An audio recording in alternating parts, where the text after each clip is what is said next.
The thunder rolled over the palace roofs like a slow drumbeat, and the corridors answered with their own quiet sounds, sandaled steps, the rustle of silk, the faint scratch of a quill.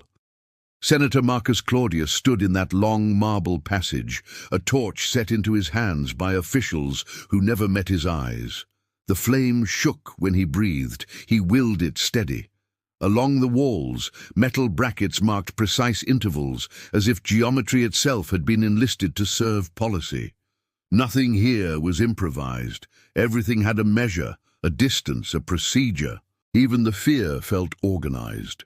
A clerk in a recessed alcove turned pages of an imperial ledger. Names became entries, entries became numbers, numbers became outcomes. A column for date, a column for origin, a column for reason. Reason, such a comfortable word for what power decides to do. It was easier for everyone if a decision could look like arithmetic. Lightning lit the hall for a heartbeat. Marcus saw other faces beyond the glare, men he knew from debates and banquets, each gripping a torch, each practicing the same posture of endurance. An officer murmured instructions with professional courtesy, the way one might direct guests toward their seats. That courtesy felt colder than cruelty. It meant this was not an outburst or a whim. It was a system. Behind the doors, voices rose and fell. The cadence of questions, the formal language of oaths, the impersonal tone of assessment. No one spoke of pain, and yet the architecture itself taught dread. Windows were placed where witnesses could be made to watch, and thresholds were set where no one might intervene. The message was not about spectacle, it was about helplessness. Years earlier, people had cheered a new dawn, generosity at the games, relief from taxes, parades of gratitude. But something had shifted after an illness, or perhaps the illness only revealed what had always been there, the conviction that one life could claim the right to define every other. The first changes were subtle, reassignments, new posts, new departments with unfamiliar mandates, a palace guard chosen for obedience, a chamber redesigned for clarity, a register opened for special matters. Then policies multiplied. What used to be private excess learned to wear the clothing of law. Language smoothed the edges. Words like evaluation, service, and security made blunt force sound like civic duty. Marcus had argued in the Senate for limits, decorum, memory. He believed institutions survived on restraint. Now he understood the darker truth. Institutions also survive on paperwork. If you can write it down, you can make it normal. If you can number it, you can make it necessary. Far down the corridor, a door opened and closed with ceremonial softness. A steward passed, carrying sealed tablets for the archives. He nodded to Marcus as one professional to another, as if they shared a craft instead of a catastrophe. The senator's torch smoked, and a black thread curled toward the ceiling. He thought of his home, of a table laid for evening bread, of the way quiet can feel like safety. He tried to count breaths, to borrow time in small coins. The officer returned, voice smooth as polished stone. "Hold it steady, Senator. Proper illumination is a sign of respect." Respect for whom? For process, apparently. For the Empire's favorite illusion. That order is the same as justice. The thunder answered from the hills, and the palace answered with ink. Somewhere a number was added to a page. Somewhere a life was moved from one column to another. In that cold light, Marcus finally saw the shape of the machine. It did not rage. It recorded. It did not shout. It standardized, and it asked each witness to become part of its shine. If these hidden histories matter to you, stay with me. There is more to uncover in the shadows, much more. The storm outside faded into steady rain, tapping against the tall windows, as though the sky itself wanted to be admitted as witness. Inside, the marble floors gleamed with torchlight, and the air felt too still, as if silence itself had been trained to obey. Marcus shifted the torch from one hand to the other, his arm already aching from the weight. Each senator knew the choreography by now, where to stand, how to angle the flame, when to lower their gaze. None of them had been given a script, yet every gesture was rehearsed through repetition. A system had no need for instructions once fear had been installed in the mind. Clerks at their desks continued their work without pause. Ink stained their fingers, and their eyes rarely lifted. They recorded not stories but figures, dates, measurements, outcomes. To read their tablets would be to think you were auditing harvests or stone shipments. Yet behind each line hid a family, a household, a lineage slowly disassembled. It was the language that betrayed the truth. Bureaucracy does not use words like cruelty. It prefers compliance, adjustment, allocation. Words chosen to remove the weight of conscience, to turn lives into inventory. Marcus wondered if one day his own name would be written not as senator, but as column entry. When Caligula had first taken the throne, no one would have believed such scenes possible. He had appeared as the golden promise, young, charming, heir to the beloved general Germanicus. Citizens had called him Little Boots, a name of affection that spoke of trust. His early actions were generous, even dazzling. Festivals, relief, rewards for soldiers. Rome had felt as if dawn had broken after years of twilight. But dawn proved a mirage. 6 months into his reign, a sickness nearly claimed him. When he returned, those closest swore he was no longer the same. The fever had not only burned his body, it had scorched away restraint. At first, disappearances were whispered about. A servant no longer seen in the markets, a kitchen attendant missing from her post, a family withdrawing in shame. Explanations circulated. Perhaps they fled, perhaps they sinned, perhaps they fell ill. But then the bodies surfaced in rivers, and whispers sharpened into fear. Still the people excused him. A young ruler would surely outgrow excess. He would steady, they said. He would learn. But instead of maturing, he systematized. By the following year, specialized offices appeared, roles with titles that sounded harmless: master of pleasures, overseer of acquisitions, guardian of divine service. Each department filed reports, kept ledgers, maintained schedules. It was no longer impulse, it was administration. Marcus and men like him realized too late that tyranny wrapped in procedure becomes harder to confront. A single act of cruelty can be condemned. A ledger entry looks like progress. The thunder subsided, leaving only the rhythm of rain and the faint scratching of quills. Marcus thought of his daughter at home, still untouched by the machinery that devoured others. He closed his eyes for a moment, but the officer's voice returned. "Keep them open, Senator. The Emperor values vigilance."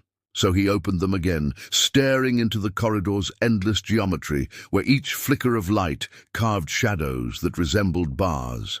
Somewhere deep inside, he felt what all the fathers felt but could not voice, that their torches did more than illuminate halls. They illuminated complicity. To stand and hold the flame was to admit that power had reached into their very bones. Yet who could defy it? Who could lay down the torch without endangering everything they loved? And so the empire continued. Stone, ink, flame, silence. Rome, which had once built aqueducts and amphitheaters, now perfected a darker invention, the industrialization of fear. And Marcus, trembling beneath the weight of duty and love, learned the hardest lesson of all. Sometimes survival meant surrendering to the ritual, even as your soul recoiled. But history remembers, the ruins remember, and tonight you too will see how that memory was carved not in marble, but in human silence. Stay with me. The rain had slowed to a mist, and with it came a deceptive calm that made the palace feel like a tomb dressed in gold. The torches along the walls hissed softly, smoke curling into the high ceilings where painted gods watched in silence. Marcus held his torch as ordered, and though his face remained outwardly calm, his mind roared with questions. How had Rome, so proud of its laws, its dignity, its traditions, become a place where silence replaced justice and ritual replaced compassion? The answer was written not only in the emperor's desires, but in the compliance of those around him. It began with small compromises. A senator excused one excess, thinking it harmless. A general dismissed one disappearance, believing it isolated. A priest justified a new ritual, claiming divine precedent. Step by step, excuse by excuse, the extraordinary became ordinary. And when ordinary life wears the mask of cruelty, no one notices when lines are crossed. Marcus had argued once, raising his voice in the Senate to warn against unchecked authority. His colleagues had avoided his gaze, unwilling to share his courage. He was left to stand alone, and he learned quickly that the empire did not punish dissent with open blows, it punished with waiting. Now the waiting was over. His presence in that corridor, torch in hand, was not a coincidence, but a lesson. The system did not need him to act. It needed him to witness, to watch and to accept, to stand still while the ledgers recorded names and the corridors swallowed echoes. That was the true genius of this cruelty, to turn protectors into onlookers, to make silence itself a form of participation. The empire thrived not on the will of one man alone, but on the obedience of thousands. Clerks continued their meticulous work, their faces emotionless as they catalogued humanity into neat columns. To them, it was not horror, but routine, an endless stream of figures. The empire had discovered a dangerous secret. Once pain is reduced to numbers, it becomes tolerable. Once it is filed under policy, it becomes invisible. The marble pillars gleamed with reflected firelight. But Marcus no longer saw grandeur. He saw a prison, not of stone, but of duty. Each senator, each father stood chained by the same invisible bonds, the need to protect their families by yielding, the fear of losing everything if they resisted. The rain outside grew lighter, and with it, a faint wind carried the scent of wet earth into the hall. It was the only reminder that beyond these walls, life still carried on. Children still laughed, mothers still cooked meals, farmers still worked fields. That contrast cut deeper than cruelty itself. Rome was an empire of paradoxes, building aqueducts to nourish while constructing chambers to destroy, writing poetry to honor the gods while drafting ledgers to reduce souls to statistics. Marcus's hand trembled, and he clenched the torch harder, forcing steadiness. He thought of the generations that would follow, of daughters who might never understand why their fathers stood so still, why their voices stayed silent. He feared they would inherit not courage, but resignation, not freedom, but the memory of compliance, and yet the system ensured he had no choice. His silence was survival, his endurance the only shield left. This was Rome's new face, a place where cruelty became architecture, where fear became ceremony, and where fathers became symbols of powerlessness. And Marcus, like so many before him, learned that the greatest violence was not always in the act itself, but in the way it forced even the innocent to hold the torch steady. The palace still hums with those lessons. Its corridors still echo, not with screams, but with silence so heavy it bends the soul. And we must follow this silence further, for it leads us to the heart of an empire that traded compassion for control. The palace corridors seemed endless, each turn leading only to more marble, more firelight, more silence. Marcus's torch sputtered, and the smoke stung his eyes. He could almost believe the air itself conspired to keep witnesses weary and compliant. The design of the place was deliberate, floors polished to mirror brightness, so each man saw not only the guards but also his own reflection, distorted by flickering flame. The message was cruelly simple. You are part of this. Even if you speak no word, even if you lift no hand, your presence confirms the process. The scribes continued their work nearby, whispering to one another in the clipped tones of administration. They spoke not of people, but of classifications. Words like premium, standard, and utility rolled from their lips with mechanical ease. Each term seemed harmless, but behind them lay fates too heavy to name aloud. This was the true power of language, to dress horror in neutral clothing, to make the unbearable sound like order.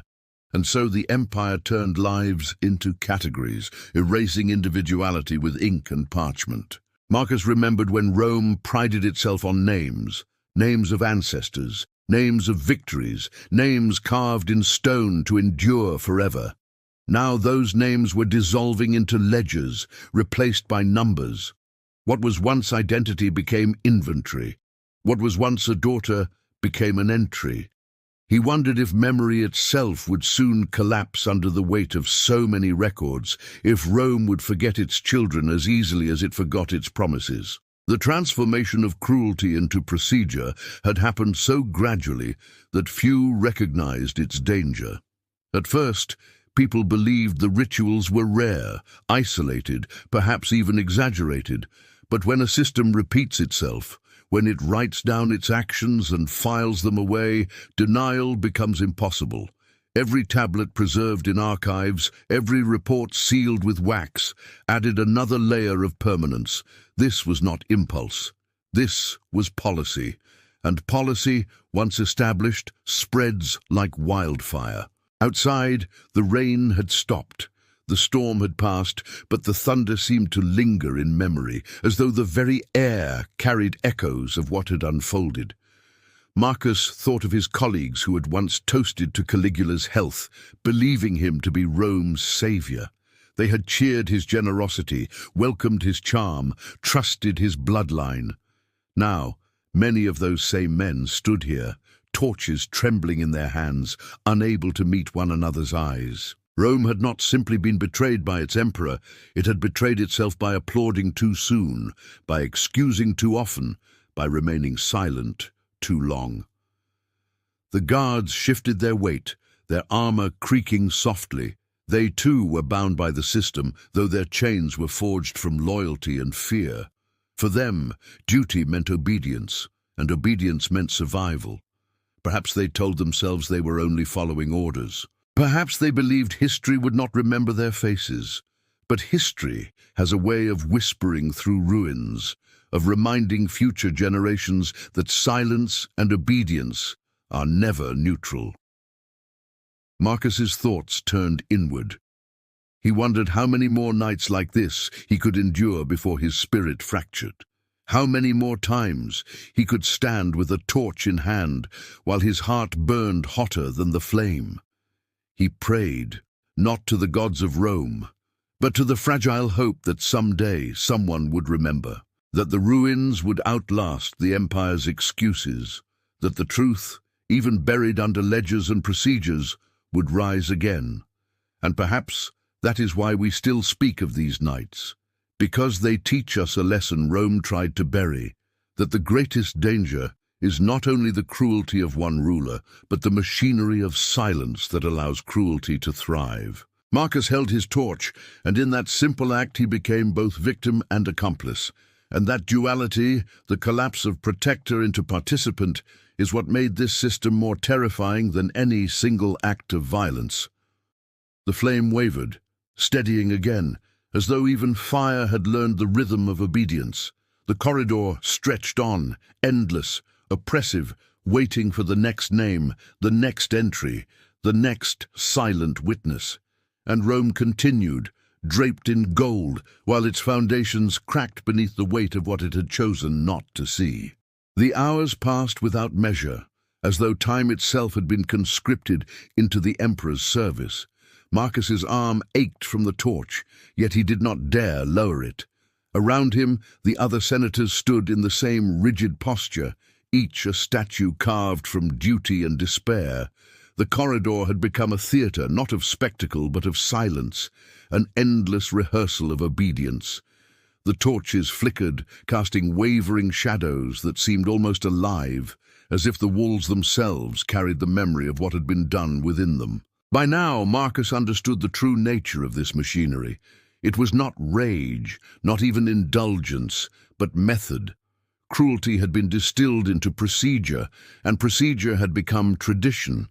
What began as whispers of excess had grown into a ritual so entrenched that to refuse participation felt as impossible as refusing gravity.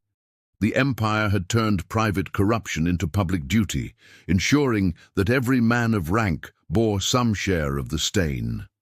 Guilt became communal, and in that shared weight, resistance dissolved. In the stillness, Marcus thought of his daughter, her laughter, her innocence, her trust. He thought of how children looked to fathers as shields against the world, and how here in this place shields were shattered deliberately. That was the most insidious part, not the act itself, but the way it broke the bond between protector and protected. Fathers who should have defended became witnesses, mothers who should have comforted lived in dread. Children who should have grown in safety learned instead that survival meant silence. The storm outside had passed completely, leaving the air heavy with the smell of wet stone. From a distance, Rome must have seemed at peace, its markets bustling, its temples filled, its citizens carrying on with daily life. Yet beneath that surface, the empire's heart was corroding.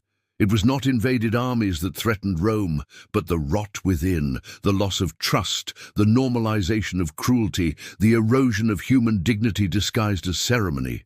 A scribe closed his ledger with a soft snap, sealing another day's entries. To him it was just paperwork. To Marcus it was proof that nothing in Rome escaped record, that even despair could be catalogued, bound, and preserved. He wondered if future generations would find these ledgers in some ruined archive. Would they understand what the numbers meant? Would they see not columns but faces, not statistics but lives? Or would they too be lulled by the neutrality of ink, believing the empire's story rather than its victims? At last, the corridor emptied. The torches were collected, the clerks dismissed, the guards relaxed their posture. Marcus walked out into the night, the cool air hitting him like a wave. He should have felt relief, but instead he felt hollow. The rain-slick streets shone under the moonlight, and Rome sprawled before him, majestic, eternal, unshaken. Yet he carried with him the knowledge that majesty often hides decay, that eternity can be an illusion, and that silence is its own kind of betrayal. He knew he would return again, summoned by the same commands, holding the same flame, and each time a little more of him would vanish, reduced not by age but by complicity. That was the empire's true design, not merely to destroy lives, but to break spirits until survival itself felt like surrender. The ruins that remain today still whisper these truths. Empty torch brackets along crumbling walls, fragments of ledgers unearthed by archaeologists, testimonies scratched into stone by desperate hands, all remind us that when cruelty wears the face of order, when silence is demanded as proof of loyalty, entire civilizations can collapse from within. So remember this, power unchecked is never just about one man. It is about the system that records, organizes, and sustains his will. Rome fell not only to enemies at its gates, but to the shadows it cultivated within. And as we walk through history's ruins, we must ask ourselves, what torches are we holding steady today, and at what cost? Because some flames do not light the way. They only reveal the darkness we have agreed to ignore.